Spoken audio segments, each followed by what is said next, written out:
Assalamualaikum warahmatullahi wabarakatuh. Alhamdulillahilladzi hadana bi'abdil mukhtarihi man da'ana ilaihi bil idni wa qad nadana labbaika ya man dallana wa hadana. Allahumma salli wa sallim ala sayyidina Muhammadin gamaril wujud fi hadzal yawm wa fi kulli yawm ila yaumil maut sirran wa jahran fi dunya wal akhirah wa ala ali wa sahbihi wa sallim.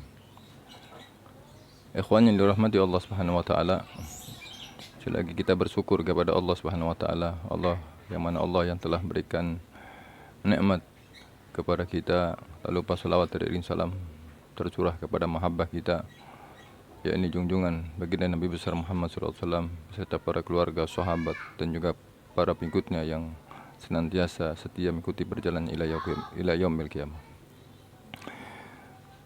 Ikhwan yang dirahmati Allah Subhanahu wa taala, kembali kita melanjutkan kajian kitab Akhlaqul Banin, yang mana pada kesempatan ini kita melanjutkan pada pelajaran yang ketiga. Bismillahirrahmanirrahim. Qala sa'il mu'alif rahimallahu taala wa adama nafa'ana bih wa bi ulumikum fid darain amin. Wa yajibu 'alaika aidan an tasta'ina bihi fi hajatika wa tatawakkala alaihi fi umrika. Qala ta'ala wa 'alallahi fatawakkalu in kuntum mu'minin. Wa fil hadis Ibni Abbas radhiyallahu anhuma anna Nabi sallallahu alaihi wasallam qala lahu ya gulam inni u'allimuka kalimatan ihfadillah yafadga ihfadillah tajidhu tujahak idza sa'alta fas'alillah wa idza sta'anta fasta'in billah wa alam annal ummata lawistama'at ala an yanfa'uka bisay'in la yanfa'uk illa bisay'in qad kataballahu lak wa in istama'u ala an yadurruka bisay'in lam yadurruka illa bisay'in qad kataballahu alaik rufi'atil aqlam wa jafa'atis suhuf. Yang mana pada pelajaran yang ketiga ini kembali di sini ditekankan tentang kewajiban kembali atau wajib kembali atas kalian wahai seorang hamba apabila kalian ingin hajat kalian digabul, diijabah oleh Allah Subhanahu wa taala, maka mohonlah kalian hajat tersebut kepada Allah Subhanahu wa taala. Lalu berserah diri kepada Allah Subhanahu wa taala. Sebagaimana Allah taala berfirman dalam Al-Qur'an, wa 'alallahi fatawakkalu in kuntum mu'minin.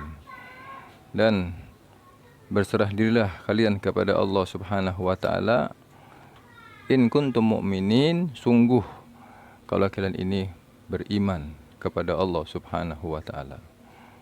Jadi artinya ya, setelah kita memohon kepada Allah Subhanahu wa taala atas kebutuhan kita, atas hajat-hajat kita, atas keinginan kita, lalu jangan lupa terakhirnya adalah berserah diri kepada Allah atau pasrah diri, rela diatur oleh Allah Subhanahu wa taala. Itu pengertian daripada berserah diri. Ya, kalau kalian beriman kepada Allah, setelah kalian ikhtiar, setelah kalian mohon kepada Allah, maka selebihnya adalah serahkan semuanya kepada Allah Subhanahu wa taala. Di dalam sebuah hadis yang diriwayatkan oleh Abdullah ibni Abbas ya radhiyallahu anhuma,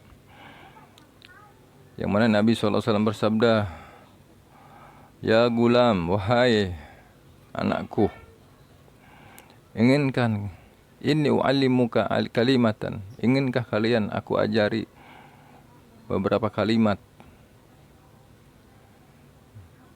Nah, Nabi menjelaskan, ihfadillah yafadga, jagalah agama Allah, niscaya kalian akan dijaga oleh Allah Subhanahu wa taala. Ya. Ya. Yang mana Nabi di sini menekankan kalau kalian ingin mendapatkan penjagaan Allah Subhanahu wa taala, nih kalimat yang keluar dari lisan Nabi, ya.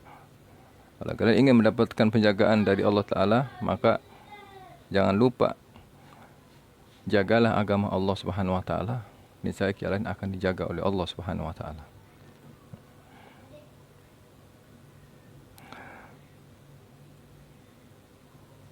Dan apabila kalian ingin mohonlah kalian kepada Allah Subhanahu wa taala. Dan juga apabila kalian ingin meminta, ya, pertolongan, maka mintalah kepada Allah Subhanahu wa taala. Artinya jangan mohon kepada yang lain dan jangan minta kepada yang lain, hanya kepada Allah Subhanahu wa taala. Bahkan di sini dijelaskan, wa'lamu, wahai ketahuilah, ya, sesungguhnya apabila seorang manusia sedunia ingin memberikan manfaat kepada engkau, sedunia nih ya, bukan se-Jakarta, bukan se-Indonesia, sedunia. Bila ada seseorang sedunia ingin memberikan manfaat kepada kalian, tetapi tidak akan bisa orang tersebut memberikan manfaat kepada engkau, kepada kalian, ya, tanpa izin dari Allah Subhanahu wa taala. Karena itu adalah sudah diberikan, mendapatkan ketentuan dari Allah Subhanahu wa taala.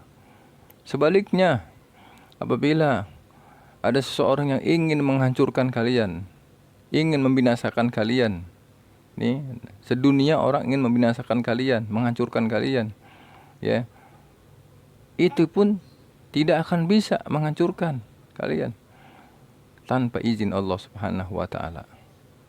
Kenapa? Karena itu semua adalah sudah ditentukan oleh Allah Subhanahu wa taala.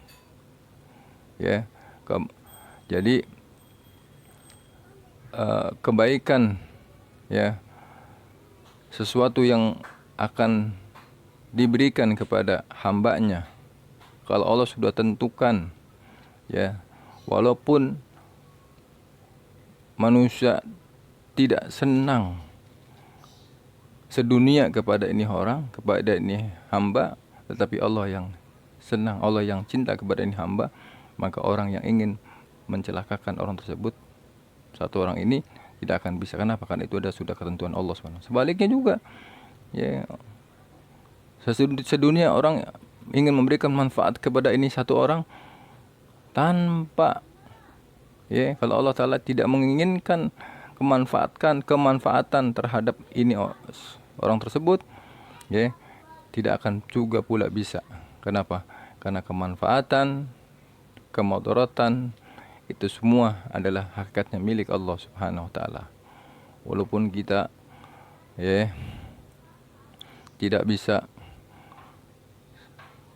sesuatu apapun, tapi kalau Allah yang menginginkan suatu itu, ya, maka akan berhasil lah. Tapi sebaliknya, ya, begitu juga kita menginginkan sesuatu, ya, tanpa izin Allah Subhanahu wa taala tidak akan bisa.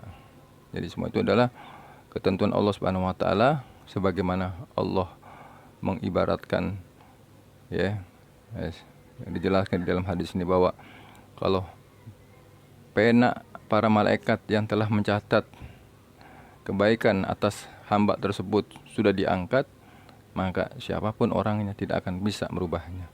Baliknya, pena malaikat, ya, sudah diangkat daripada pencatatan keburukan, siapapun orangnya tidak akan bisa merubahnya. Maka dari itu, ya, Jadi pelajaran yang ketiga ini kita ambil kesimpulan, ambil daripada pengertian bahwa ayo, yang pertama kita jangan lepas permohonan kita kepada Allah, hanya kepada Allah, jangan selain Allah. Setelah itu, setelah kita minta, setelah kita mohon, maka berserah dirilah, tawakal ala Allah, berserah diri kepada Allah Subhanahu wa taala. Lalu yang lebih utamanya lagi, kalau kita ingin mendapatkan penjagaan Allah Subhanahu wa taala, jagalah agama Allah Subhanahu wa taala, niscaya kita akan dijaga oleh Allah Subhanahu wa taala. Dan juga kita jangan pesimis, selalu optimis. Semoga perjuangan kita dalam hal kebaikan, walaupun banyak orang yang ingin menghancurkan, ingin mencelakakan kita, karena orang yang sedang berbuat baik atau ingin berbuat baik itu tidak mudah yang kita bayangkan. Banyak orang yang tidak senang. Ya, tetapi kalau Allah yang mencatat bahwa kita ini berhasil di dalam berbuat kebaikan kita, walaupun banyak orang tidak, seorang hamba, banyak manusia yang tidak senang dengan kita, insya Allah, ya, karena Allah sudah tentukan ini bakal terus berbuat baik, bakal terus mendapatkan keselamatan Allah Subhanahu wa taala, maka insya Allah kita akan terus senantiasa istiqomah di dalam kita melaksanakan kebaikan, dan kita akan diselamatkan oleh Allah Subhanahu wa taala. Jadi sekali lagi terus kita optimis, ya, karena mudah-mudahan apa yang kita inginkan dibarengi dengan ketentuan Allah Subhanahu wa taala. Artinya keinginan kita yang baik, yang berkenaan dengan rahmat dan ridha Allah Subhanahu wa taala, mudah-mudahan dibarengi dengan ketentuan Allah Subhanahu wa taala, maka pada gilirannya kita akan mendapatkan keridhaan, mendapatkan rahmat, mendapatkan kebahagiaan dari Allah Subhanahu wa taala. Walaupun ya makhluk sedunia, enggak tanggung-tanggung, sedunia tidak menginginkan kebaikan atas diri kita, tetapi Allah yang menginginkan kebaikan tersebut, maka insya Allah kita akan terselamatkan. Kenapa? Karena Allah yang menginginkan. Demikian, mudah-mudahan manfaat, mudah-mudahan kita selalu senantiasa dalam lindungan Allah Subhanahu wa taala. Kurang lebih mohon maaf. Al-afu minkum. Assalamualaikum warahmatullahi wabarakatuh.